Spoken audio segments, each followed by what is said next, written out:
हाँ, प्रद्युम्न सा, बस उसके थोड़ा टॉपिक आपको लिखने हैं ना। चलो, कल कहाँ तक आपने किया? खुड़बुड़ा का युद्ध। बस 2-3 पॉइंट इस पे लिख दो, कल आपने पॉइंट नहीं लिखे थे ना। 14 मई 1804। अच्छा, तुमने पूरा ही कर दिया इसको। लास्ट पॉइंट क्या लिखवाया था मैंने? 14 मई 1804 खुड़बुड़ा का युद्ध हुआ। प्रद्युम्न शाह इस युद्ध में मारे गए। ठीक है, प्रद्युम्न शाह की मृत्यु के साथ ही परमार वंश का जो पहला खंड है, फर्स्ट वाला, वो पहला वाला खंड खत्म हो जाता है। ठीक है, अब आप टॉपिक बनाओ आज। सबसे पहले परमार वंश का प्रशासन, ये टॉपिक डालो। ठीक है, परमारों के बारे में कहानी तो आपने पढ़ ली है।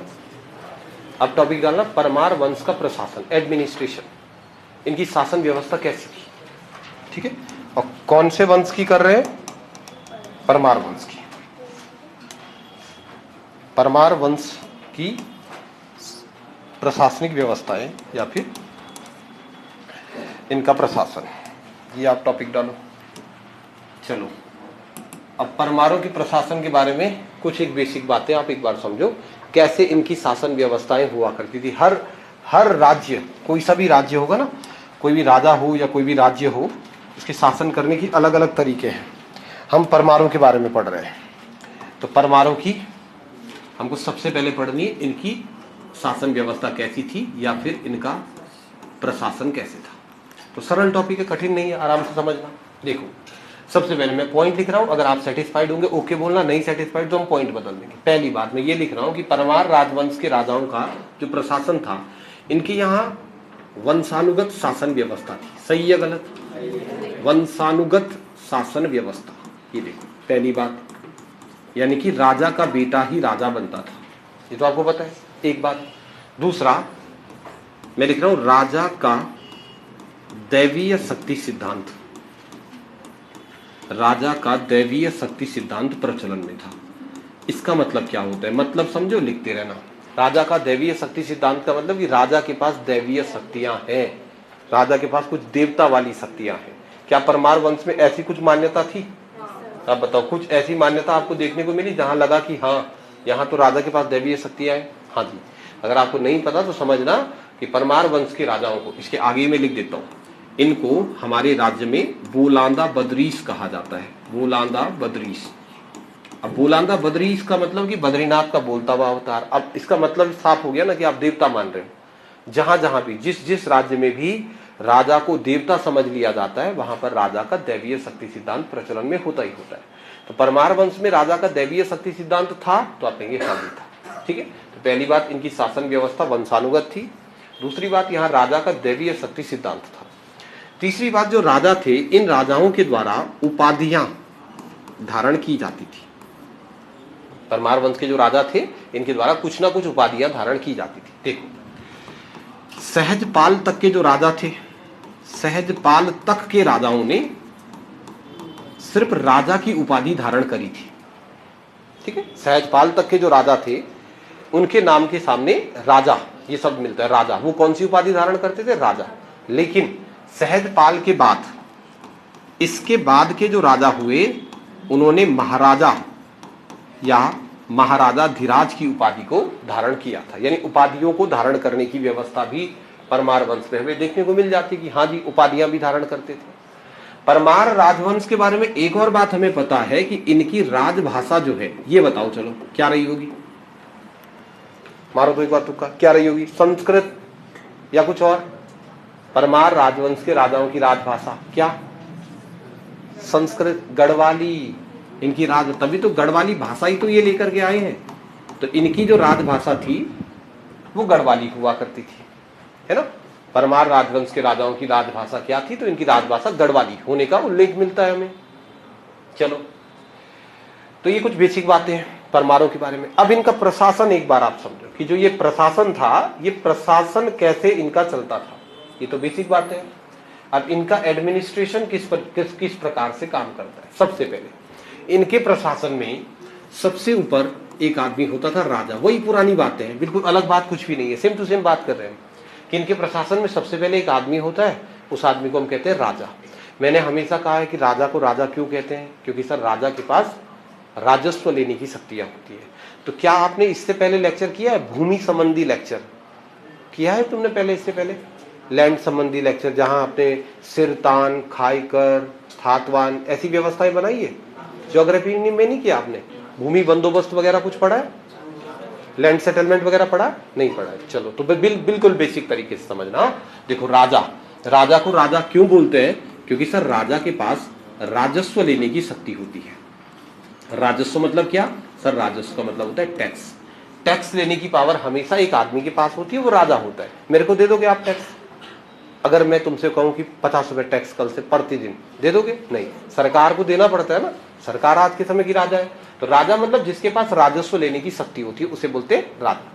अब सबसे पहले इसी के बारे में हम बात करते हैं। सबसे पहले आप इसी के बारे में समझो, राजस्व या फिर टैक्स। कोई भी राजवंश हो, कोई भी राजा हो, प्रत्येक राजा या राजवंश के समय जो टैक्स लिए जाते हैं वो टैक्स होते हैं दो प्रकार के। जनरली हम करों को दो भागों में विभाजित करते हैं। पहले प्रकार के कर वो है जो जमीन पर लिए जाते थे, उनको बोलते हैं भूमि कर, जमीन पर लगने वाले कर। दूसरे प्रकार के कर होते हैं जो जमीन पर नहीं लगते, बाकी कहीं भी लगा दो आप, तो उनको क्या बोलोगे? गैर भूमि कर। अब ये जो चंद वंश के राजा है और परमार वंश के राजा है, ये बस इसीलिए बदनाम है कि ये टैक्स बहुत सारे लगाते हैं। इनके जमाने दिक्कत यही है कि इन्होंने अपने राज्य की प्रजा पर कई प्रकार के टैक्स लगाए। ऐसा कहते हैं कि चंद वंश और परमार वंश के बारे में बड़ी फेमस कहावत है कि परमार वंश के राजाओं के जमाने 36 कलम 32 रकम, ये कहावत है जो परमारों और चंदों के टैक्स के बारे में कही जाती है। इस बात का मतलब क्या हुआ? इस बात का मतलब है 36 कलम, मतलब 36 प्रकार के कर वो है जो कलम के द्वारा लिखे गए। 36 प्रकार के ऐसे टैक्स हैं जो आपको राजा को देने हैं। कलम मतलब वो लिखे गए हैं, पैसे के रूप में नहीं दिए जाएंगे। वो 36 प्रकार के टैक्स ऐसे होंगे जो जिनमें पैसा नहीं देना पड़ेगा, उनमें आपको कोई वस्तु राजा को देनी पड़ेगी। जैसे आपके घर पे भैंस है, दूध देती है, हाँ जी, तो लाओ 1 किलो दूध राजा को प्रतिदिन का टैक्स लग रहा है। वो आपके घर में भैंस है, दूध देती है, तो घी भी होता होगा, तो प्रत्येक महीना 2 सेर घी राज दरबार में सबको देना पड़ेगा। तो ऐसे प्रकार के कर कितने थे? 36। और 32 थे रकम। रकम मतलब जो नगद दिए जाते थे, पैसा दे दिया, ये दे दिया। तो अगर आप दोनों को काउंट करोगे तो लगभग 68 होते हैं, लगभग 68।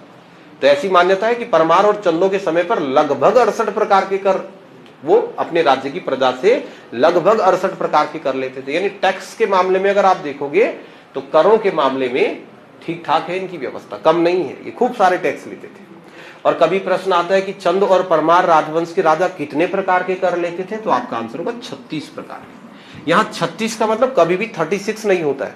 जब आप उत्तराखंड पढ़ रहे हो तो 36 का मतलब 36 नहीं है। 36 का मतलब है बहुत सारे।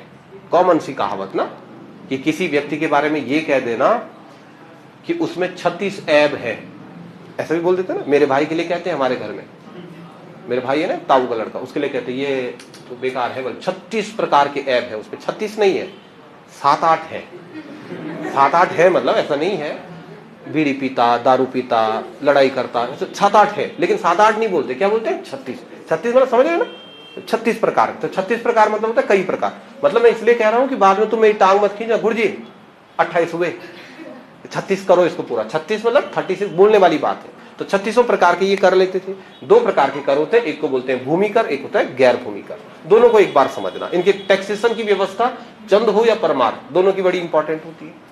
सबसे पहले मैं इधर वालों की बात करता हूं, भूमि कर। भूमि कर मतलब जो भूमि पर लिए जाने वाले कर होते हैं। लेकिन भूमि कर को समझने से पहले आपको समझना पड़ेगा भूमि। भूमि कर किस पे लगता है? भूमि। अब भूमि के लिए इनके जमाने के सिंपल नियम देखो। परमार वंश के समय भूमि का स्वामी, जमीन का मालिक कौन था? तो आप कहेंगे राजा था। भूमि का स्वामी कौन होता था? राजा। पूरे राज्य की जमीन का मालिक है राजा। अब मान लो कि देहरादून है राज्य और मैं हूं देहरादून का राजा, तो पूरे देहरादून की जमीन का मालिक कौन हुआ? मैं। इस भूमि का स्वामी मैं हूं। अब राजा क्या करेगा? इतनी जमीन का क्या करूंगा मैं? अब मैं ये जमीन डिस्ट्रीब्यूट करता था, तो जैसे मैं ये जमीन डिस्ट्रीब्यूट करूंगा तो कैसे जमीन डिस्ट्रीब्यूट होती थी और जिन लोगों को जमीन मिलती थी वो क्या क्या कहलाते थे, ये अगला ग्राफ हम बना रहे हैं। इतनी बात सिंपल है ना। राजा के द्वारा लिए जाने वाले कर 2 प्रकार के, एक है भूमि कर जो जमीन पर लगता है, एक गैर भूमि कर। इसमें सब आएगा, दूध कर, घी कर, मौ कर, चराई कर, सब ऐसे सब डाल देंगे। यहां जमीन पर लगने वाले कर। लेकिन उसके लिए पहले भूमि समझते हैं। भूमि के लिए परमार वंश में सिंपल सा सिस्टम था कि भाई जमीन का मालिक हमेशा कौन होगा? राजा। राजा ही भूमि का स्वामी होता था। अब जो राजा है वो क्या करेगा इतनी जमीन का? तो अब राजा क्या करता था, एक बार आप समझो इसको, देखो भूमि का स्वामी राजा ही होगा और राजा इस पूरी की पूरी जमीन का क्या करेगा? मैं नए तरीके से एक बार ग्राफ बना देता हूं, देखो इसको ध्यान से समझना आप। मैंने कहा जी भूमि का स्वामी, जमीन का जो मालिक है वो कौन होगा? राजा। अब राजा जमीन का क्या करेगा? जैसे उदाहरण के लिए आप ये मानो कि देहरादून है राज्य और इस देहरादून राज्य का राजा हूं मैं, तो पूरी जमीन का मालिक क्या हुआ? मैं हुआ। अब मैंने क्या किया, देहरादून के अंदर जो बड़े सामंतवादी लोग होंगे, सामंतवादी मतलब जमींदार टाइप पैसे वाले लोग होंगे, उन सबको मैंने बुला दिया। देहरादून के अंदर राजा ने अनाउंसमेंट कर दिया कि हाँ भैया पूरे देहरादून में जो ठीक ठाक पैसे वाले लोग हैं आ जाओ राजा के दरबार में। अब कौन है वो पैसे वाले लोग? तुम है वो, मान लो पूरे देहरादून में पैसे वाले लोग हैं आप। अब आप यहाँ आ गए और मैं हूं राजा। अब खुलेआम मीटिंग हो रही है। अब मैंने कहा कि देखो जी हमारे पास देहरादून की पूरी जमीन है और इस जमीन का मैं क्या करूंगा, मैं ये जमीन आप लोगों को देना चाहता हूं। तो सबसे पहले शुरुआत करी हमने यहीं से। मैंने कहा लो जी ये है आपका करणपुर, बताओ तुम में से करणपुर की जमीन किसको चाहिए? ऑब्वियस है सबको ही चाहिए, जमीन किसको नहीं चाहिए? तुमने सबने हाथ खड़े किए, हाँ जी हमको चाहिए हमको चाहिए। अब मैं राजा हूं, मैंने कहा सुनो एक शर्त है, जिसको करणपुर की जमीन चाहिए उसके लिए एक शर्त है कि आप लो इस जमीन को, 1 लाख रुपया आप मुझे हर महीने का दोगे। खत्म कहानी। मैं आपसे 1 लाख रुपया लूंगा पर महीना टैक्स, और बाकी ये जमीन आपकी है। अब जैसे ही मैंने ये कहा तो आप में से कोई है, तुम में से कोई जो तैयार है इस शर्त पे 1 लाख रुपया? इसने दीक्षा ने मना कर दिया, इसने प्रियंका ने हाँ कह दिया। अब प्रियंका ने कहा जी सर मैं तैयार हूं। तो मैंने करणपुर की ये जो जमीन है ये प्रियंका को दे दी। तो जब प्रियंका यहाँ आई थी तो उसके पास कोई जमीन नहीं थी, लेकिन जब गई तो एक शर्त के साथ उसके पास जमीन मिल गई। तो जब वो यहाँ आई थी तब वो नॉर्मल एक पैसे वाली व्यक्ति थी, लेकिन जब जा रही है तो लैंड लॉर्ड बन करके जा रही है। लैंड लॉर्ड, तुम हो लैंड लॉर्ड, अभी नहीं हो ना, किराए में रहते तुम। लैंड लॉर्ड कैसा था है ना, एटीट्यूड में रहता है। तो अब प्रियंका क्या बन गई? लैंड लॉर्ड बन गई, भू स्वामी बन गई, जमीन की मालिक बन गई। प्रियंका को जमीन किसने दी है? राजा ने दी है। तो ऐसे ही राजा जिन व्यक्तियों को जमीन देता था डायरेक्टली, जिन व्यक्तियों को राजा जमीन देता था उन व्यक्तियों को कहा जाता था थातवान। उन्हें क्या कहते थे? थातवान। ये जमीन के मालिक होते थे। हम चंद और परमार दोनों ही वंशों का एक ही बार निपटा देते। परमार चंदों में भी यही व्यवस्था है। सबसे पहले किसी भी राज्य के अंदर जो भी जमीन होती थी, जो भी भूमि होती थी, उस भूमि का मालिक कौन होता था? राजा। अब राजा क्या करता? राजा अपने राज्य की जो जमीन है, अपने राज्य की जमीन को राजा जिस व्यक्ति को दे देता था, दान नहीं कर रहा है, दान वाली भूमियां अलग है। राजा जिस व्यक्ति को अपने राज्य की जमीन दे देता था उसे कहते थे थातवान। तो थातवान बेसिकली क्या है? तो थातवान एक प्रकार का भूस्वामी है। भू मतलब जमीन, स्वामी मतलब मालिक, लैंड लॉर्ड होता था थातवान। परमार वंश के समय थातवान किसे कहते थे? भूस्वामी, जो जमीन का मालिक है। जैसे इस क्लास में थातवान, करणपुर का थातवान कौन बन गया? प्रियंका। ऐसे ही मान लो हमने कहा जी धर्मपुर, तो वहां की जमीन किसी और को दे देंगे। तो जो वहां की जमीन, लेकिन एक शर्त है, प्रियंका को ये जमीन मिली है एक शर्त पर कि 1 लाख रुपया महीना राजा को टैक्स पे करेंगे, बाकी जमीन रखो आप जो मर्जी करो इसका। ऐसे ही अलग अलग थात बनी होंगी पूरे राज्य में और अलग अलग जगह की जमीन अलग अलग व्यक्ति को दे दी, अलग अलग थातवान बन गए। ठीक बात। अब राजा, मेरा काम खत्म, अब मैं तो गया यहां से, मेरा रोल खत्म है। अब रोल किसका? प्रियंका का रोल शुरू है। राज दरबार से प्रियंका करणपुर पहुंची। अब पूरे करणपुर की जो जमीन है उसका मालिक अब प्रियंका है। ये है यहां का थातवान करणपुर का। अब इतनी करणपुर की जमीन का भी क्या करना है इसने, प्रियंका ने भी क्या करना है? इतनी क्रिकेट खेलना क्या यहाँ, इतना बड़ा है तो क्या करें इसका। तो अब प्रियंका ने करणपुर में मीटिंग करी और करणपुर के लोगों को कहा कि हाँ भाई तुमको चाहिए जमीन। प्रियंका को जमीन किसने दी? राजा ने। अब प्रियंका ये जमीन इस राज्य, इस करणपुर के लोगों को आवंटित कर रही है कि हाँ भाई किसी को जमीन चाहिए। अब मान लो करणपुर में एक आदमी आया, इसका नाम है गुल्लू, और गुल्लू ने कहा कि हाँ मेरे को चाहिए। तब प्रियंका ने गुल्लू के साथ क्या शर्त रख दी कि हे गुल्लू, तेरे को मैं पूरी करणपुर नहीं दे रही, थोड़ा सा मतलब कहां पे, चावला चौक से डीएवी कॉलेज, बस इतना मैं गुल्लू को दे रही हूं। एक शर्त है। शर्त गुल्लू के साथ यह है कि तू मुझे प्रति महीना 20,000 रुपए देगा। तो प्रियंका ने थोड़ा सा जमीन गुल्लू को दे दी। गुल्लू कितना दे रहा प्रियंका को? 20,000। गुल्लू का भाई है मान लो भुल्लू, तो भुल्लू भी आए, मेरे को भी दो, तो इसको भी दे दी 10,000 रुपए में इसको दे दी। ऐसे ही मैंने कोई एक्स नाम का आदमी आया, उसने कहा मेरे को भी दो, लो जी 10,000 में तुम भी रखो, ऐसे करके जमीन बांटती। तो प्रियंका का गुल्लू भुल्लू इनके साथ क्या रिलेशन हो रखा है कि भैया लो तुम थोड़ा थोड़ा जमीन का टुकड़ा रखो, लेकिन उसके बदले तुम मुझे क्या दोगे, टैक्स दोगे। और टैक्स कैसे दोगे, नगद दोगे। तो राजा जिस व्यक्ति को जमीन देता था उसको बोलते थे थातवान, और अब थातवान ने जिस व्यक्ति को जमीन दी, जो आदमी थातवान से जमीन लेता है उस आदमी को कहते थे सिरतान, उसका नाम होता था सिरतान। तो गुल्लू क्या होगा यहां, सिरतान। गुल्लू यहां पर सिरतान होगा, उस व्यक्ति को कहते थे सिरतान। ठीक है, अभी मैं पूरे पॉइंट उसके लिखवा दूंगा, पहले बेसिक समझ लो। भूमि का स्वामी राजा, राजा ने जिसको जमीन दी वो है पहले प्रकार का लैंडलॉर्ड, उसको बोलते हैं थातवान। और थातवान अपनी जमीन जिस व्यक्ति को देता था उसे क्या बोलते थे, सिरतान। यानी सिरतान जमीन किससे लेता है, थातवान से। तो सिरतान टैक्स भी किसको देगा, थातवान। दो बात हो गई। अब मान लो ये तुम्हारी क्लास में ही प्रियंका के पास अब आई अंकिता, ये और ये अंकिता ने बोला कि मेरे को भी चाहिए जमीन। प्रियंका ने कहा कि ठीक है 20,000 रुपए निकाल, और अंकिता ने कहा कि न यार मेरे पास नहीं है, मेरी क्लासमेट है तो ना थोड़ा कर दे डिस्काउंट वगैरह। ले दे के इनकी बात ये जमी की चल ठीक है तू मेरे क्लासमेट है तो 10,000 रुपए दे दे, लेकिन इसके बाद 10,000 भी नहीं है। मान लो कि ऐसा हो गया, तो अंकिता ने प्रियंका के साथ एक एक संधि कर दी। संधि क्या हुई कि देख बहन ऐसा है, तू दे दे मेरे को एक प्लॉट, पैसा नहीं है मेरे पास, मैं इस प्लॉट पर खेती करूंगी 1 साल तक। 1 साल तक खेती करने के बाद इस प्लॉट में जितना भी अनाज उत्पादित होगा उस अनाज का आधा हिस्सा दे दूंगी मैं तुझे। पैसा नहीं है मेरे पास पर मैं तुझे उत्पादन का आधा हिस्सा दे दूंगी। और अगर प्रियंका मान गई तो अंकिता भी बन गई जमीन की मालिक, पर अलग शर्त पे ना।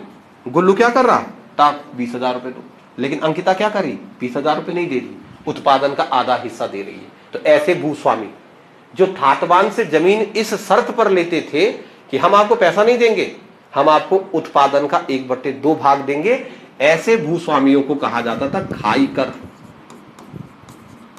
उनको बोलते थे खाई कर। ठीक है, खाई कर, खाई तो मतलब थोड़ा स्टाइलिश वाला शब्द है, मूल शब्द है खे कर।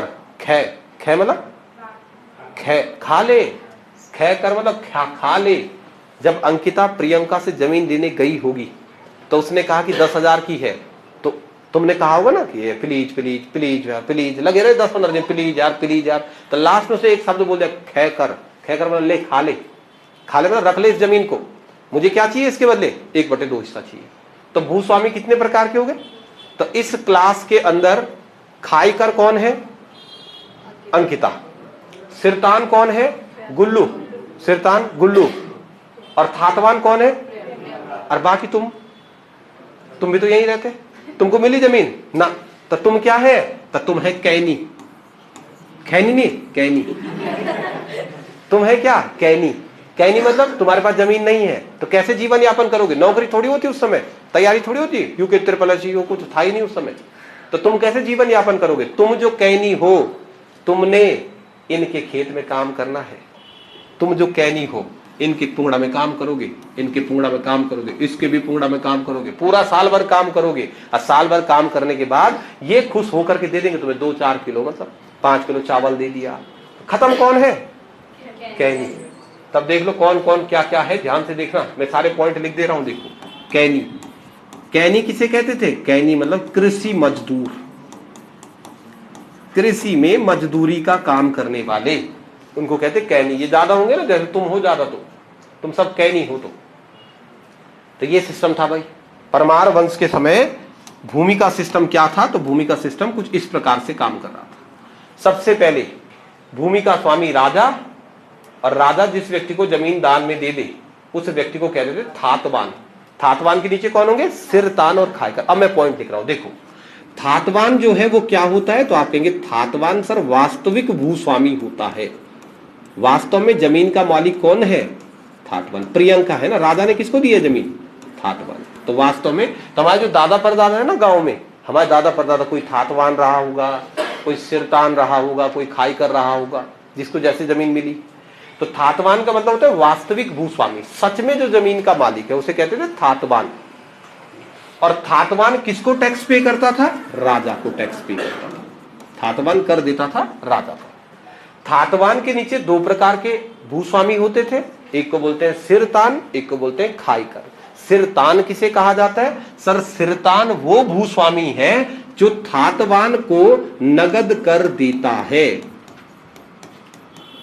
जो थातवान को देता है टैक्स। और कैसा देता है? नगद, पैसा में, नगद कर।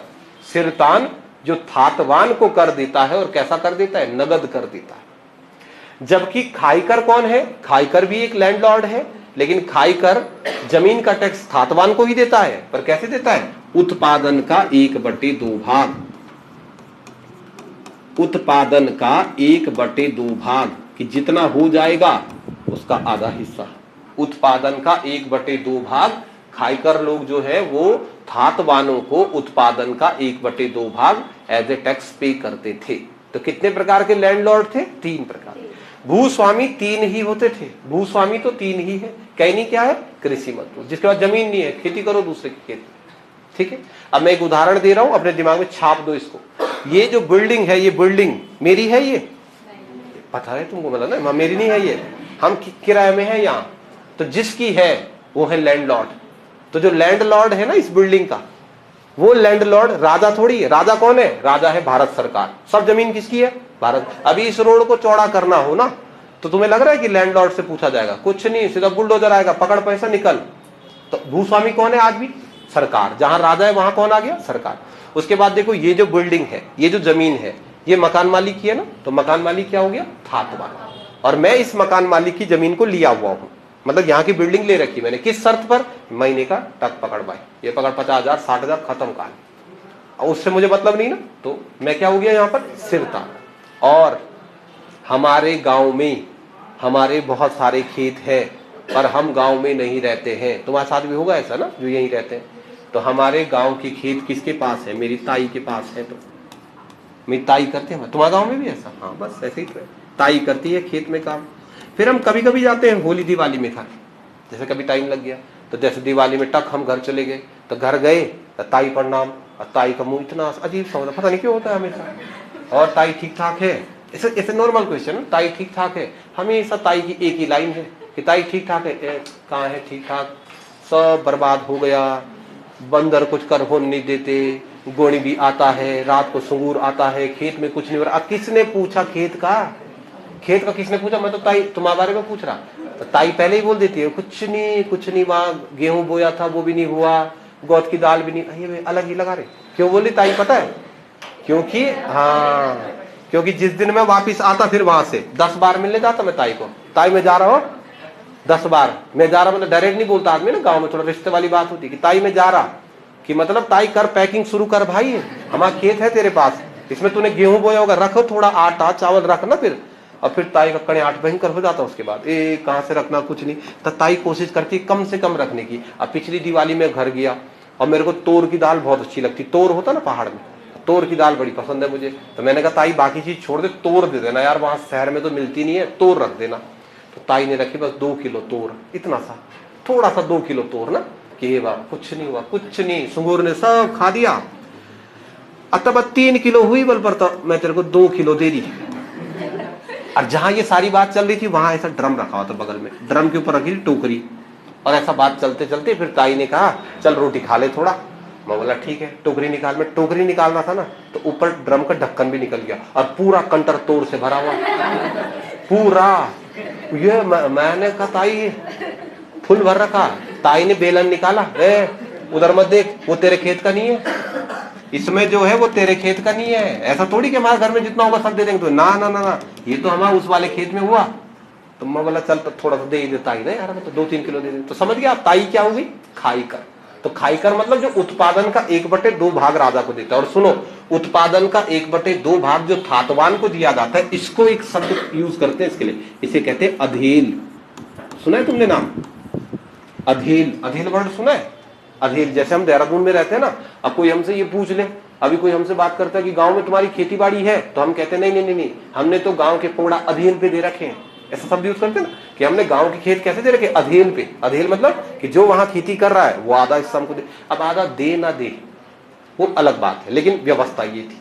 तो परमार वंश के समय भूस्वामी कितने? 3 प्रकार के। सबसे बड़ा लैंडलॉर्ड थातवान, उसके नीचे होता सिरतान, उसके नीचे होता खाईकर। अब देखो, सिरतान थातवान को टैक्स दे रहा है, खाईकर थातवान को टैक्स दे रहा है, थातवान राजा को टैक्स दे रहा है। राजा अपने दरबार में आराम से बैठा हुआ है। तो ये पहले प्रकार की, ये लैंड लॉर्ड के प्रकार हो गए। ठीक बात हो गई। अब दूसरी बात क्या है?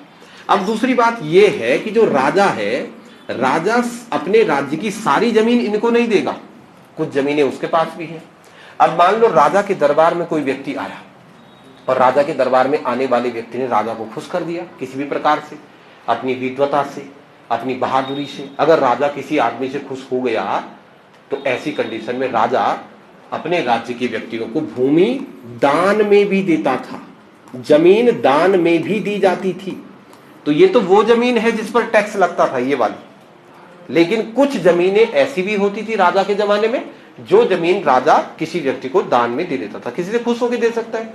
तो दान में दी जाने वाली भूमियां कौन कौन सी होती थी? परमार और चंद दोनों जगह कॉपी कर देना इसको, चंद परमार टीरी रियासत कहीं भी, सब जगह के लिए यही व्यवस्था है। अब चंद और परमार वंश के राजाओं के समय राजाओं के द्वारा भूमि को दान में भी दिया जाता था। मैं पहले एक बार फिर से आपको याद दिला दूं, ध्यान रखना इस बात का कि जो तुमने अभी तक पढ़ा, इससे पहले वो क्या पढ़ रहे थे आप? उत्तराखंड में परमार वंश। कैसा लगा उसको पढ़ के तुम्हें? अच्छा कि बुरा? अच्छा, मजा आती उसमें। पेपर में नहीं आता हो, पेपर में नहीं आता हो कब किसने किसको मारा, कोई युद्ध कुछ नहीं। प्रशासन आता है पेपर में। किसी भी राजवंश की कहानियां पेपर में नहीं पूछी जाती, एडमिनिस्ट्रेशन पूछा जाता है। कहानियां आसान होती है, वो फटाफट से याद हो जाती है। वो टिहरी का गणपति कौन था जिसका सर काट दिया था अजय पाल ने? कब पूछा, फट हो जाता है, याद रहता है ना, मतलब टकाटक रहता है। अब वो कौन राजा था जो दिल्ली जाके हाथी घोड़ा लाया? फट याद हो जाता, तभी तो पेपर में नहीं आता हूं। ये नहीं होता याद, ये प्रशासन है, ये कठिन होता है, ये पेपर में आता है। और बिना कहानी के प्रशासन बनता नहीं है। तो आप ज्यादा ध्यान रखना प्रशासन पे, अच्छे प्रश्न आते हैं यहाँ से। कुछ जमीन ऐसी है जो राजा ने दे दी है किसी व्यक्ति को, पर इस जमीन पर राजा टैक्स लगा रहा है। और कुछ जमीन ऐसी है जो राजा दान में देता है। तो दान में दी जाने वाली भूमियां कौन कौन सी थी? अब आप इसको समझो एक बार, देखो। राजा के द्वारा दान में दी जाने वाली भूमियों में सबसे पहले प्रकार की भूमि होती है गूंठ भूमि। पहले प्रकार की भूमि को बोलते हैं गूंठ भूमि। किसे कहते हैं गूंठ भूमि? राजा के द्वारा मंदिरों को दान में दी जाने वाली भूमि। मंदिरों को जो जमीन दान में दे दी, उस जमीन को गूंठ भूमि कहा जाता था। प्राचीन राजवंशों के समय राजा के द्वारा मंदिरों को दान में दी जाने वाली भूमि को क्या कहते थे? तो आपका आंसर होगा गूंठ भूमि। मंदिर को कैसे देते हैं जमीन दान में? जैसे आप बताओ, आज के समय एक मंदिर है हमारे पास, बद्रीनाथ मंदिर। अच्छा, ये जो जमीन है जहां हम अभी खड़े हैं, इस जमीन की रजिस्ट्री किसके नाम है? मकान मालिक के नाम। भाई आपके गांव में जो आपकी जमीन है वो किसके नाम पे है? आपके घर वालों के नाम पर है। तो बद्रीनाथ जहां पर बना हुआ है, बद्रीनाथ मंदिर जहां पर बना हुआ है, वो जमीन किसके नाम पर होगी बताओ? भारत सरकार। बताओ किसके नाम? नहीं, बद्रीनाथ के नाम पर। वो भगवान, न मंदिर भी नहीं, भगवान बद्री। किसकी जमीन है वो? बद्रीनाथ, भगवान की जमीन है भाई। किसने बोला? राजा ने दी थी दान में। तो गूंठ का मतलब जो जमीन मंदिरों को दान में दी जाए उसे बोलते थे गूंठ भूमि। सबसे पहले समझना। दूसरे प्रकार की जो भूमि राजा दान में देता था उसे बोलते थे रौत भूमि। रौत कॉमन शब्द है ये, रौत। रौत शब्द का अपभ्रंशित रूप है आज के समय क्या? रावत। हाँ, रौत, रौत मतलब क्या? रावत। है तुम में कोई रावत? ये है प्रिय, तुम ये गढ़वाल के सबसे बहादुर लोग है भाई, ये डर के रहना इनसे। हो रावत मतलब क्या हुआ? चंद और परमार राजवंश के समय सबसे बहादुर क्षत्रिय, उनको बोलते हैं रावत। रावत मतलब खतरनाक। रावत ना कास्ट नहीं हुई, पदनाम हुआ। पदनाम, पदनाम मतलब इस क्लास में बहुत सारे क्षत्रिय, मैं हूं राजा, हम गए युद्ध लड़ने, और युद्ध लड़ते समय जैसे ही लड़ाई शुरू हुई और विपक्षी टीम वालों ने एक मुक्का मारा और ये अंकित चित्त हो गई वहां। राजा देख रहा, वहां एक लगा मुक्का, मान लो बाई चांस ये, तो राजा ने कहा खत्म है रे। और ये छोटी मान लो युद्ध लड़ने गई और इसने वहां के 5-7 आदमी को मुंह फोड़ दिया। राजा देख रहा ना, युद्ध के मैदान में राजा थोड़ी युद्ध लड़ता है, राजा का काम तो है बस मनोबल बढ़ाना। तो राजा ने देखा वेरी गुड। जब युद्ध खत्म हुआ तो राज दरबार में राजा ने ये छोटी को रौत की उपाधि दे दी, रौत। तो अब ये घर गई तो इसने कहा कि क्या नाम है तुम्हारा? तो जो भी नाम है, इसने आगे से बोला ये रौत। तो रौत से क्या बन गया? रावत। तो रौत मतलब बहादुर लोग, बहादुर। तो रौत भूमि दी जाती थी दान में, किसके लिए? बहादुरी के लिए।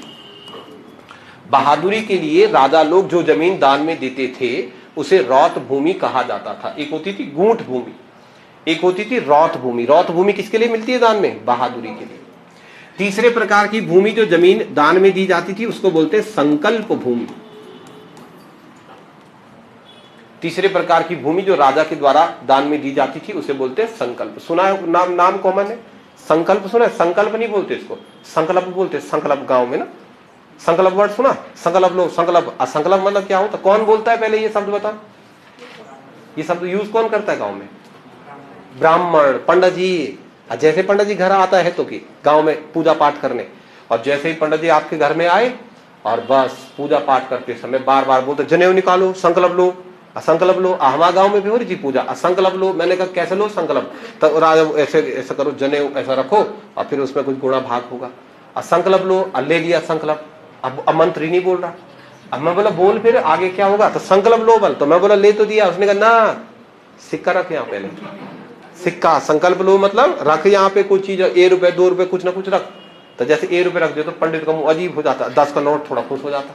और हमारा वाला तो फिर भयंकर है पंडित, हमारा गांव का है जो पंडित, वो कहता है कि देख बीच बीच में कई बार संकल्प लेना पड़ेगा, कई बार 10-10 रुपए रखना। एक काम कर तो 500 वहीं पे रख दे।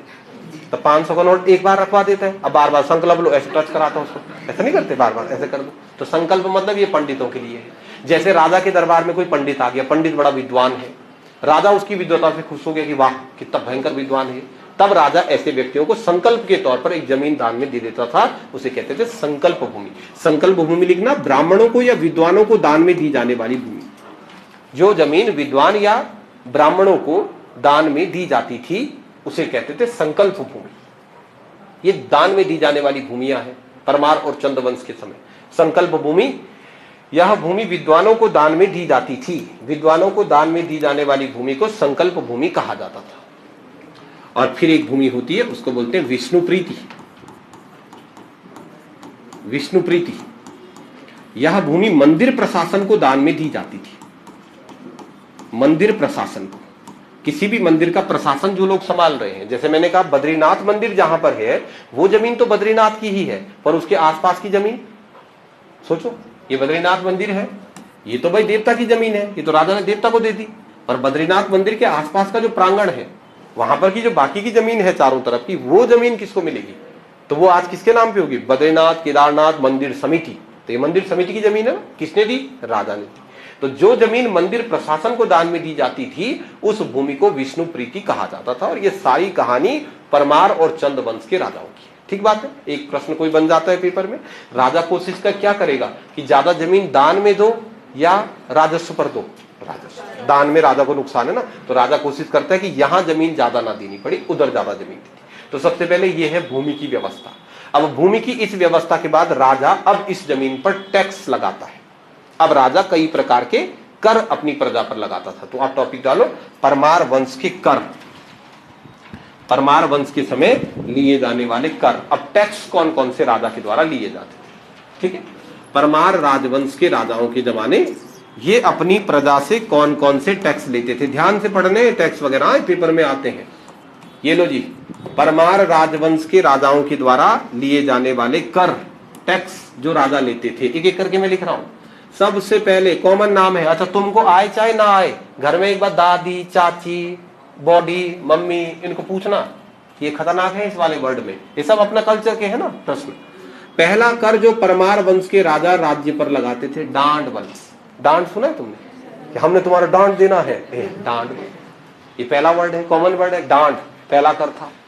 डांड का मतलब यह है कि अगर आपने कोई ऐसा अपराध कर दिया, आपने कुछ ऐसा किया जो राजा को लग रहा है कि अपराध, तो ऐसे में राजा आप पर एक प्रकार का जुर्माना लगा देता। डांड का मतलब ही क्या होगा? डांड मतलब हुआ जुर्माना, आर्थिक दंड। राजा के द्वारा प्रजा पर लगाया जाने वाला आर्थिक दंड या फिर जुर्माना। आर्थिक दंड या फिर जुर्माना उसे कहते हैं डांड। ठीक है, अगर आपने कुछ ऐसा कर दिया जो अपराध की श्रेणी में आता है तो उसे डांड कहते हैं। हमारे गांव में हुआ देवी माता का जागरण भी नहीं बोलते उसको, 12-13 दिन का होता जो, हाँ कुछ हुआ, मतलब कुछ था प्रोग्राम 12-13-15 दिन के लिए देवी माँ का मंडारण लगेगा, मतलब रात को। पांडव लीला अलग से होगी जी उसमें, कौरव पांडव कई वर्षों के बाद हुआ। और जब हुआ अभी कुछ साल पहले और गांव वालों ने आयोजन करवाया, तो कई वर्षों बाद ये एक धार्मिक समारोह था। तो प्रधान जी ने ना अपने एक लेटर हेड पर गांव में मीटिंग करी और प्रधान जी ने कुछ शर्तें लिखी। उसमें कुछ शर्त थी कि अगले 15 दिन गांव में धार्मिक कार्य का आयोजन किया जा रहा है। इस दौरान गांव का कोई भी व्यक्ति अपने घर में मांस नहीं पकाएगा, मीट नहीं खाना, मतलब कि ऐसा बोल दिया। और हम तो भाई बेरोजगार थे उस समय, तैयारी करते थे, और हम गए उधर, गांव चले गए, बाई चांस वाली बात है। तो तुम्हारे गांव में ऐसा भी होता कभी किसी भी, जैसे भूत लग गया, तो कभी कभी क्या होता है, जैसे किसी लड़की की शादी हो गई, तो लड़की की शादी होने के बाद भूत लगता ही ना, पता नहीं, मेरे को भी नहीं है इतना पता, पर लगता है उस पर भूत पक्का है मतलब। तो लड़की की शादी के बाद जब लड़की ससुराल जाती है तो ऐसा बोलते हैं हमारे यहाँ भूत भी जाता बोलो उसके साथ, तो भूत उसको परेशान करता है। तब वो लड़की क्या करती है, ससुराल से मायके आती है। अब मायके आके जैसा भूत होगा, कोई शरीफ भूत होता है, तो जैसा शरीफ वाला भूत है तो एक मुर्गा काटते, फिर जैसे खतरनाक भूत है तो बाकरा काट देते, भयंकर है तो खाडू होता ना, उसको काटते। ऐसा चलता है सिस्टम।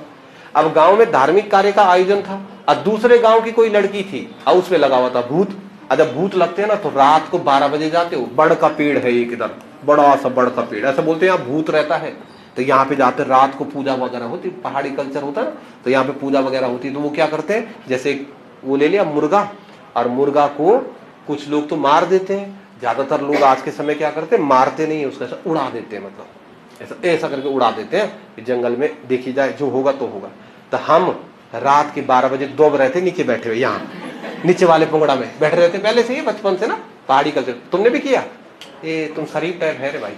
रात बैठते 12 बजे नीचे, और जैसे उन्होंने कुकड़ा ऐसा उचाया, और जब पकड़ो कुकड़ा काट चपट कर दो उसको, खाना पड़ता ना। तो गांव में है, मतलब अब नहीं खाता। मैंने बाबा प्रेमानंद का भाषण सुना, अब नहीं सुना, चिकन चुकन नहीं खाता अब, बिल्कुल भी नहीं, अंडा उंडा कुछ नहीं खाता। तुम भी मत खाना, मतलब अच्छी बात नहीं है, पर यह है कि मतलब खा लिया उस समय। तो बाबा से मैं प्रश्न पूछना चाहता था, पर वो बाबा की अच्छी बात यह है कि उससे कोई ना कोई ऐसा क्वेश्चन पूछ लेता है पहले जो हम पूछना चाहते हैं ना। तो बाबा ने कहा कि अगर अज्ञानता में हो गया तो कोई दिक्कत नहीं है बस। नहीं तो एक दिन बाबा की कथा सुन के डर लग गया था मुझे, आदर्शवादी विचारधारा के बाबा। फिर बाबा कह रहे थे कि जो कुछ भी अपराध किया यहाँ वहां मिलेगी बहुत सजा। डर लग रहा था मुझे ना, तो मैंने बोला चलो कुछ तो पुण्य कर दें, पर लेकिन उस टाइम नहीं था, तब बाबा प्रेमानंद आता ही नहीं था टीवी में। तब वो हमारे गांव में धार्मिक कार्य का आयोजन हो रहा। इन्होंने क्या किया, इन्होंने 2 मुर्गा उचा दिया वहां, और हम नीचे बैठे हो तो झप पकड़ दिया उसको। पकड़ने के बाद तक बस उसको ऐसे गर्दन मरोड़ते वहीं पे कटक किया और चलो घर। अब फिर गए हम घर, और टकाटक करके क्या, प्याज टमाटर, क्या होता है एक लहसुन नहीं, जिंजर गार्लिक पेस्ट नहीं होता, तो टकाटक बना के, और 2 थे मुर्गा, और एक हमने फ्राई बना दिया, और एक बना टकाटक भात बूत खा दिया। और बाई चांस की बात है कि प्रधान आ गया उतने में वहां हमारे घर में, और प्रधान ने देखा ये भाई साहब, अब बताओ क्या करेगा। अब मार तो नहीं सकता ना प्रधान, हल्ला किया उसने खूब सारा, तो ऐसा क्यों करते, ऐसा क्यों करते। मैंने बोला तू भी खा ले, आजा चुपचाप ना, आजा खा ले, जा भाई खत्म कर। मतलब आज इकोनॉमिक स्थितियां अच्छी है तो चिकन मटन बड़ी बात नहीं, लेकिन पहाड़ में तो बहुत बड़ी बात है ऐसा मिल जाए। तो भाई साहब ये सारी की सारी बात हुई। तो उसके बाद प्रधान ने ये बात ग्राम पंचायत के सामने कह दी। अब क्या करेंगे वो लोग, तो उन्होंने हम पर डांड लगाया। हम जो 6 लड़के थे ना, हमारे परिवारों पर डांड लगा, लाओ 500 रुपए। तो थोड़ा लड़ाई होती है, 500 क्यों दे भाई तेरे को ना, तुमने हमारे नियम तोड़े, समझ रहे आप डांड। तब हम पे डांड लगा। और दूसरा डांड क्या लगा कि आगे से धार्मिक आयोजनों में तुम नहीं आओगे। तो इस साल भी था वो, तो नहीं गए हम, मना था हमारे लिए, मना था तो हम नहीं गए वहां पे। तो आप समझ गए डांड मतलब क्या, आर्थिक दंड या फिर एक प्रकार का जुर्माना, जो परमार वंश के राजाओं के समय अपने राज्य की प्रजा पर लगाया जाता था। दूसरे प्रकार का जो कर राजा लोग लगाते थे, देखो कुछ बच्चे कर याद नहीं करते कर को, खासकर परमारों के कर हो और तुम गढ़वाली हो तो तुम याद कर रहे हो, शर्म वाली बात है। अगर गढ़वाली बच्चा है तो वो नहीं याद करेगा, उसको अपने आप निकल जाएगा सारा कर। दूसरा कर जो लगाता था उसको बोलते थे सिरती। अभी लिखा था तुमने एक चीज, सिरतान। किसको बोलते हैं, सिरतान, जो नगद कर देता है। तो नगद कर देने वाले को सिरतान कहते हैं। सिरतान सिरती से ही निकला हुआ शब्द है। तो सिरती का मतलब होता है नगद कर। राजा को दिए जाने वाले नगद कर को कहा जाता था सिरती। देखना ये परमार वंश के राजा क्या क्या कर लगाते थे ना, एक कर लगाते सिरती। सिरती मतलब है नगद कर। डांड मतलब आर्थिक दंड जो राजा के द्वारा लगाया जाता था। फिर ये कर लगता था झूलिया, ये कर लगता था झूलिया। अब इसको भी समझो, झूलिया का मतलब क्या होता है। एक शब्द तुमने सुना झूला पुल, झूला पुल सुना है? और गए भी हैं कभी किसी झूला पुल पर? नहीं, अब नहीं। अब तो जिनको हम झूला पुल कहते हैं वो सस्पेंशन ब्रिज होते हैं, इनको थोड़ी झूला पुल कहते हैं। आपके पुलों में तो आपके पास लोहा लगा हुआ है, लोहा के साथ वायरिंग है, क्रेन वायरिंग लगी हुई है तो दिक्कत नहीं है। झूला पुल किसको बोलते हैं? तो जब राजा महाराजाओं का दौर था तब पुल कैसे बनाते थे? देखो एक बार, यहां लगाए 2 डंडे, यहां लगाए 2 डंडे, इस डंडे से बांधी एक रस्सी यहां, और इस डंडे से बांधी एक रस्सी यहां, और अब इस रस्सी पर ऐसे करके लकड़ियां बांध दी, सब बांध रखा रस्सी से। ये है झूला पुल। रखो जरा इसमें एक खुटी, अपनी एक खुटी रखी तो ऐसा हो झंटा सीधा है ना। तो ये है झूला पुल। इसको सांगा कहते थे, सांगा। तो राजा लोग नदियों को पार करने के लिए नदियों पर पुल बनाते थे, जो बड़ी नदियां थी। और तब जब भी कोई व्यक्ति इस पुल को पार कर रहा है तो यहां राजा का सैनिक खड़ा है। कहां जा रहा? पार। 10 रुपए दे। क्यों? पुल पार कर रहा है ना, हमने बनाया पुल, तो इसके लिए ये था झूलिया। झूलिया मतलब पुलों पर लगने वाला कर, या फिर आप लिख सकते हो नदी को पार करने पर लिया जाने वाला कर। नदी को पार करने पर लिया जाने वाला कर, इसे झूलिया कर के नाम से जाना जाता था। झूलिया कर के नाम से इस कर को जाना जाता था। वो कर जो राजा के द्वारा नदी को पार करने पर लिया जाता था या पुलों पर लगाया जाता था, उस कर को झूलिया कर कहते थे। और कुछ ऐसे हैं जो हम लिख ही नहीं रहे, उनको लिखने की जरूरत नहीं है। घी कर, मौ कर लिख दो। मौ कर, मौ किसको बोलते हैं? मौ। मौ तुम्हारे गांव में कितनी मौ? 10 मौ, 20 मौ। मौ मतलब होते परिवार। तो मौ कर का मतलब है प्रति परिवार पर लगाया जाने वाला कर। हर एक परिवार पर जो कर लगता था, प्रत्येक परिवार पर जो टैक्स लगाया जाता था, उस कर को मौ कर कहते थे। डांड आर्थिक दंड है, सिरती नगद कर है, झूलिया पुलों पर लगने वाला कर, फिर मौ कर प्रत्येक परिवार को 2-2 रुपए देना ही है। क्यों देना है? बस प्रति परिवार मौ कर है भाई। फिर एक कर लगता था कटक। कटक किसका पर्यायवाची है? सेना का पर्यायवाची है कटक। तो कटक मतलब राजा की सेना में सैनिक है, और राजा की सेना में जो सैनिक है उनको सैलरी भी तो देनी है। तो राजा अपनी जेब से देगा? पागल है क्या? हमें सैनिकों को सैलरी भी देनी है, तो लाओ 1-1 रुपए, सब लोग 1-1 रुपए दोगे, उससे हम राजा की सेना का टैक्स देंगे। तो कटक क्या है? कटक है सेना के लिए लिया जाने वाला कर। सेना के लिए लिया जाने वाला कर, उसको बोलते हैं कटक। चलो ये आसान है, पहले इनको निकालो। एक और है आसान वाला, मांगा। मांगा मतलब मांगो। कब मांगते हो तुम बताओ? तुम मांगते हो किसी से पैसे? आप मांगते हैं? इसे दीक्षा ने बोला हाँ मांगते। कब? जब जरूरत। सामान लेना नहीं, सामान तो अपने घर से ले लेंगे। जब जरूरत पड़ेगी, जब तुम्हारे पास नहीं है और आपको कोई सामान खरीदना है, यानी कि ऐसा समय जब राजा के पास पैसा ही नहीं रहता, तो वो पूरे राज्य की प्रजा पर मांगा कर लगा देता। कब? आर्थिक संकट के समय। जब आर्थिक संकट आ जाए या आपातकाल हो, आर्थिक संकट के समय जब राजा पर कोई इकोनॉमिकली कोई संकट आ गया, पैसे नहीं रहे, बीमार हो गया, तभी तो मांगते हम। बताओ हम कम मांगते किसी से पैसे ना? अभी अचानक से जरूरत पड़ जाए, ऐसे नॉर्मल थोड़ी मांगोगे ना। तो आर्थिक संकटों के समय राजा अपनी प्रजा से जो कर मांगता था उसे नाम देते थे मांगा कर। मांगा उसका नाम था। अब थोड़ा कठिन वाले, अब थोड़ा कठिन वाले कर करना। सबसे पहले लिखो नेगी सेखी चारी। नेगी सेखी चारी, नेगी सेखी चारी अगला कर है नेगी सेखी चारी। जैसे चंद और परमार राजवंश के राजाओं के दरबार में रावत मतलब बहादुर सैनिक, वैसे ही नेगी। नेगी है तुम में से कोई? तुम्हारी क्लास में भी नेगी? ये भी खतरनाक है नेगी। नेगी का मतलब क्या हुआ? नेगी मतलब क्षत्रिय दल का प्रतिनिधित्व करने वाला व्यक्ति। नेगी भी कास्ट नहीं है, नेगी भी पद है। परमार वंश के समय नेगी भी एक प्रकार का पद होता था। इसका मतलब समझो, जैसे आप इस पूरी क्लास में क्षत्रिय हो, राजपूत हो, तो राजा ना सबसे बात नहीं करते थे। इस पूरी क्लास में जितने भी क्षत्रिय हैं उनका प्रतिनिधित्व करने वाला एक व्यक्ति, तो तुम सबका प्रतिनिधित्व करने वाले होंगे, तो मैं डायरेक्ट तुमसे बात करूंगा, तो इसको बोलेंगे नेगी। नेगी मोटा मोटा समझो आप राजपूतों का क्लास मॉनिटर। सबसे आसान, जितने राजपूत राज्य में रहते हैं, गांव में रहते हैं, हर गांव के राजपूतों का क्लास मॉनिटर कौन होगा? नेगी। तो राजा किससे बात करेगा?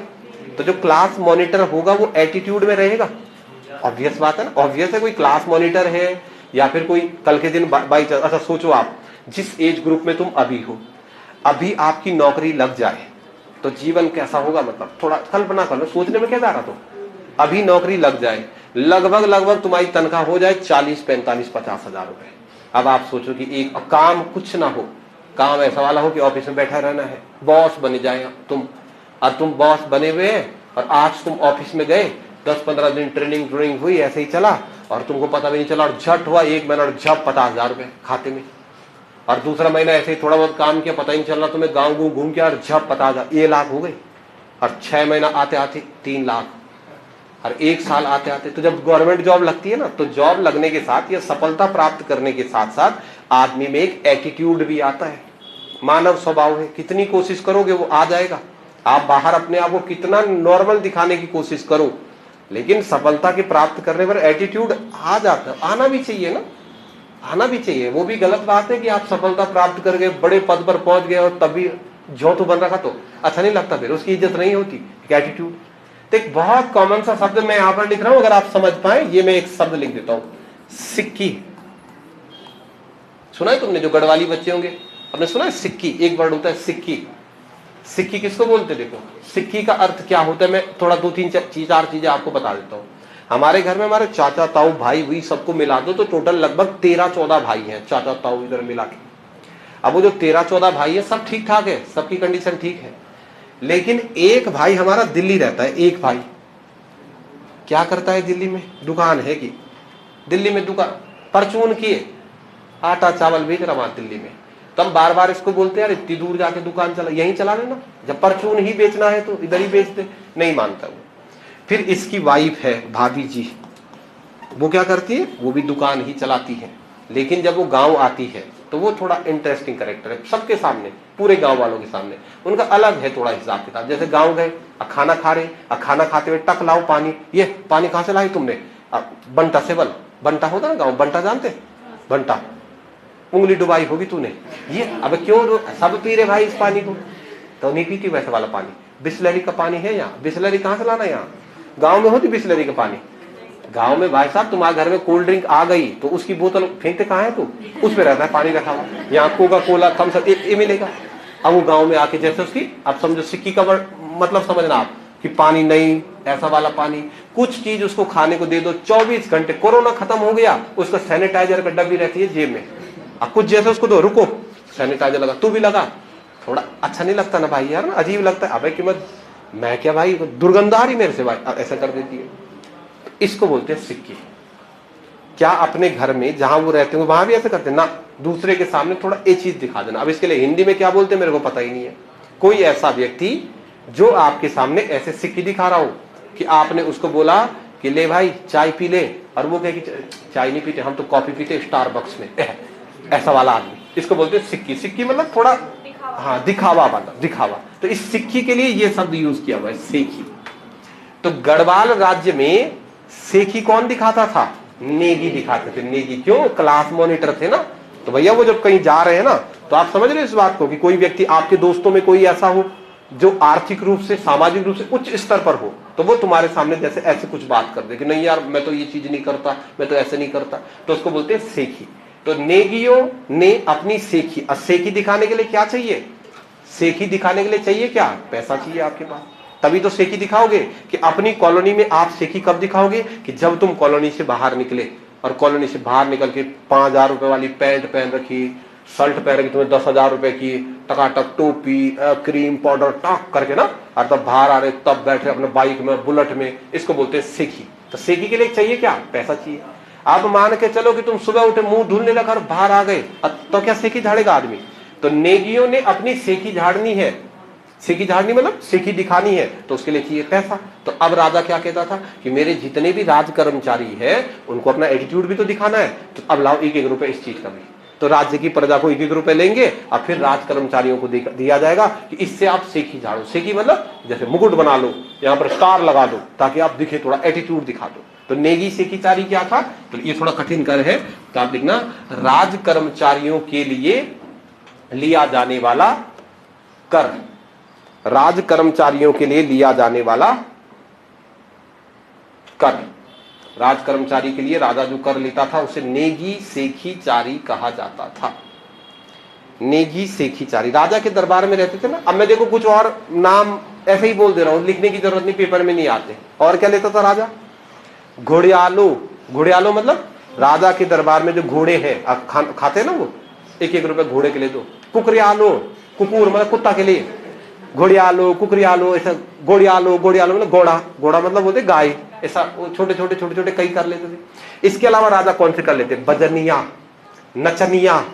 तो जैसे राजा है तो डांस करते हैं ना, उसके दरबार में रहते डांस करने वाली, तो उनको भी तो पैसा देना है। तो राजा ने कहा मेरे दरबार में 10 नचनिया है, 10 नचनिया है तो 10 रुपए उनका तनख्वाह है, लाओ 1 रुपए दो।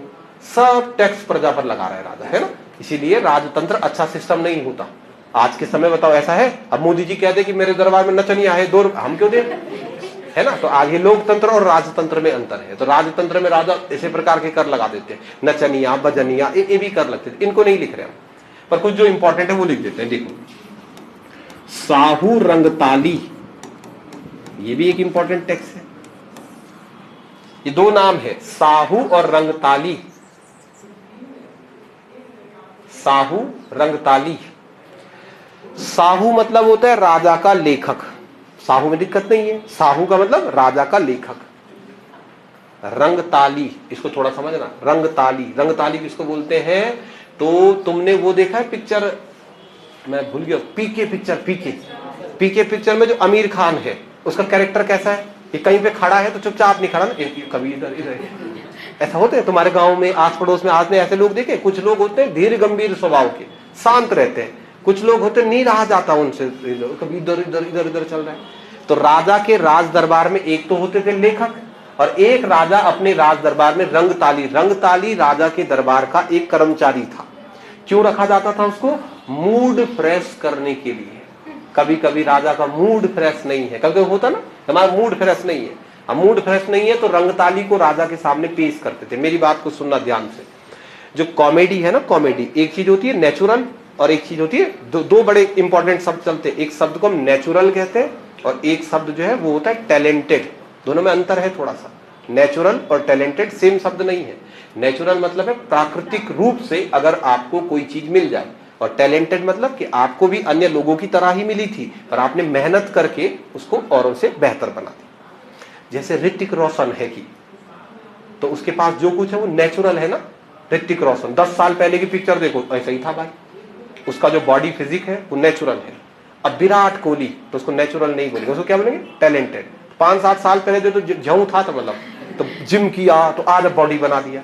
तो आप समझ रहे हैं? तो ऐसे ही जो कॉमेडी करते हैं ना, कॉमेडी करने वाले लोग होते हैं, इनमें भी यही सिस्टम चलता है। कुछ नेचुरल होते हैं, कुछ टैलेंटेड होते हैं। जैसे कपिल शर्मा कॉमेडी शो आता है, तो उसमें कपिल शर्मा है तो वो है टैलेंटेड, उसने कॉमेडी के लिए प्रैक्टिस किया। तो जैसे कपिल शर्मा को आप लोगों को हंसाना है, हमको हंसाना है, तो क्या करना पड़ता है? उसको उसके लिए कॉमेडी करनी पड़ती है। चुटकुला बनाओ, ये करो, ऐसा बोलो, तब हंसते ना। और एक उसके उसमें गुत्थी भी है, गुत्थी, डॉक्टर गुलाटी। तो जैसे वो स्क्रीन पे आ गया तो उसको कुछ नहीं करना, उसमें देखो ऐसे ही हंस जाते ना। वो कॉमेडी थोड़ी ही करता है। ऐसे आदमी को बोलते हैं रंगताली। कुछ भी कर देते हो, गुत्थी, कपिल, कपिल, गुत्थी, सिद्धू, और हम हंसे जा रहे हैं। छोटी छोटी बातें, मतलब कैसा लगा मेरा मजाक, और हंस रहे हम। कैसा लगा मेरा मजाक ऐसा शब्द है जिसपे आप हंसेंगे नहीं ना, तो ऐसे व्यक्तियों को रंगताली कहते हैं। तो राजा के दरबार में दोनों लोग थे, लेखक भी था और रंगताली भी था। तो रंगताली को भी तनख्वाह देनी है, लेखक को भी देनी है, तो उसके लिए टैक्स कौन देगा? हम देंगे। तो साहू रंगताली लिखना। राजा के लेखकों तथा, राजा के जो लेखक है, राजा के लेखकों तथा हास्य पात्रों के लिए, जो हास्य पात्र होते थे, हास्य पात्रों के लिए लिया जाने वाला कर, उसे कहते हैं रंगताली। रंगताली में कभी कभी आदमी रंगथाले जाता ना गांव में, कभी कभी हो जाता आदमी रंगथाले जाता है, ये भटक भटक कर, तो मम्मी का एक थप्पड़ लगा तो तमीज सा हो जाता है। गांव में भी तो होता, कभी कभी तुम रंगथाले जाते हैं, कुछ एक्साइटेड हो जाना, मतलब तो एक थप्पड़ मारो तो चुपचाप हो जाता है। तो उनके लिए भी राजा टैक्स देता था, साहू रंगताली। फिर राजा के द्वारा लिया जाने वाला अगला कर था औताली। सुन रखा तुमने शब्द औताली? ये सुना है शब्द? ये तो बड़ा फेमस है शब्द। जैसे कब सुनोगे ये शब्द? जैसे घर चले गए, अब अगर कोई आदमी कुछ नहीं करता, ये मेरा एक दोस्त है बचपन का, हर्री है उसका नाम, हर्री मेरे बचपन का दोस्त है। तो उसने मेरे साथ पढ़ाई करी 12th तक पढ़ाई करने के बाद हम अलग अलग हो गए। उसके बाद बहुत सालों के बाद मैं टिहरी गया, तो हर्री टिहरी में कोचिंग करता था। और मैं कोचिंग कराता था। बड़ी अजीब बात हो गई ना, मेरे बचपन का दोस्त है तो हम एक ही रूम पे रहते, मैं उसी के रूम पे रहा। तो मैंने कहा जब तू कोचिंग कर ही रहा है तो चल मेरे साथ चल ले कोचिंग, मतलब हमारे यहाँ पे कर ले। तो उसने कहा चल पागल है, गाली दे रहा था मेरे को पढ़ाएगा बोल तू ना, बचपन का दोस्त है। मेरे को भी अच्छा लगा, मैंने कहा चल छोड़ भाई। तो वो किसी कोचिंग में कोचिंग करते रहा और कोचिंग करते करते करते करते आज हम जहां पर है वो कोचिंग ही कर रहा। अति हो गई ना, ज्यादा इतना ठीक नहीं होता कोचिंग। उसको कोचिंग करते हुए मेरे ख्याल से लगभग 12 साल हो गए होंगे, ज्यादा हो गए, 14 तो हो गए होंगे। बड़ी लगातार कोचिंग ही कर रहा भाई, कोचिंग कोचिंग कोचिंग। अब कोचिंग करता है तो कहां से कोचिंग करता है, कोचिंग अब कहां होगी कोचिंग। उसने पूरी दुनिया के सारे कोचिंग कर दिए। तो रहता कहां है, गांव में रहता है, अपने गांव में। अब जैसे कोई आ गया तो कोई भी आ गया तो उसके बाद लोग बोलते हैं कि यार भाई क्या कर रहा तू, तो बोलता है मैं तैयारी कर रहा हूं। तो खूब हंसते हैं लोग उस पर, सारे लोग उस पर हंसते रहते हैं, यार कितनी तैयारी कर रहा, इतने टाइम तक तैयारी होती है। तो एक दिन ना छत में लेटा हुआ था, आराम से घाम में लेटा हुआ था। तब उसकी मैंने पहली बार ये सब सुना जब उसकी मम्मी ने बोला ऐसे क्या लेट रखा, बोल तू औताली की तरह। तो उसकी मम्मी को भी पता है कि औताली क्या होता है। औताली का मतलब सुनो, हम दुनिया में जो कुछ काम कर रहे हैं ना उसका एक कारण है। आप बताओ अभी तैयारी कर रहे हो, मैं पढ़ा रहा हूं, इसके पीछे का कारण क्या है? पैसा तो एक अलग चीज है, मतलब पैसा क्यों चाहिए तुमको, मतलब आप अभी जो भी मेहनत कर रहे हो ना उस पैसा आपको क्यों चाहिए? अभी जैसे तुम लोग जिस अवस्था में हो, तुम्हारा टारगेट अभी क्या है, अच्छे से पढ़ाई कर ले, अच्छी नौकरी लग जाए, सरकारी नौकरी, तो उसके बाद उसका फिर इम्पैक्ट क्या है, अच्छा रिश्ता मिल जाए फिर ना। तो अभी आपका बस इतना ही उद्देश्य है, अच्छा रिश्ता मिल जाए, इसलिए आप अच्छा प्राप्त करना चाहते हैं। अब फिर मान लो तुम्हारा रिश्ता हो गया, शादी हो गई, अब शादी के बाद तुम 1 से 2 हो गए। अब आपका उद्देश्य है कि अच्छा जीवन मैं जीऊं, अच्छा जीवन मेरी पत्नी या पति जिए। उसके बाद तुम्हारे बच्चे हो गए, तो जैसे ही बच्चे हो गए तो टेंशन, फिर आदमी क्या करेगा, बच्चे की पढ़ाई नहीं, इसलिए काम कर रहा है। अब सोचो कि आपके जीवन में बस आप ही हो, न पति न पत्नी न बच्चे, कोई नहीं, अकेले हो तुम, और 1 करोड़ रुपए तुम्हारे खाते में है। कोचिंग करोगे फिर? और उम्र है मान लो तुम्हारी 45 साल 50 साल, 1 करोड़ है, कुछ नहीं है आगे पीछे, तो कुछ काम करोगे? ऐसे आदमी को बोलते औताली। औताली मतलब जिसका कोई आगे पीछे है ही नहीं, उसको बोलते औताली। तो जो व्यक्ति औता है, औता बोलते उसको, औता मतलब जिसका पुत्र ही नहीं है, तो वो कुछ काम करेगा नहीं।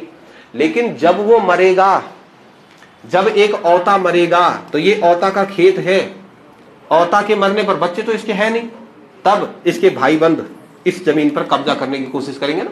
तो राजा ने कहा कि जब कोई औता मरेगा तो उसकी जमीन उसी को मिलेगी जो 100 रुपए देगा मेरे को, औताली देगा तो ही इसकी जमीन उसको प्रदान की जाएगी। तो औताली क्या था? औताली एक कर था जो पुत्रहीन व्यक्ति की भूमि से लिया जाता था। पुत्रहीन व्यक्ति की भूमि से लिया जाने वाला जो कर था उसे औताली कहते थे। कल की क्लास में करते हैं, इससे आगे इतना कर लो। अच्छा।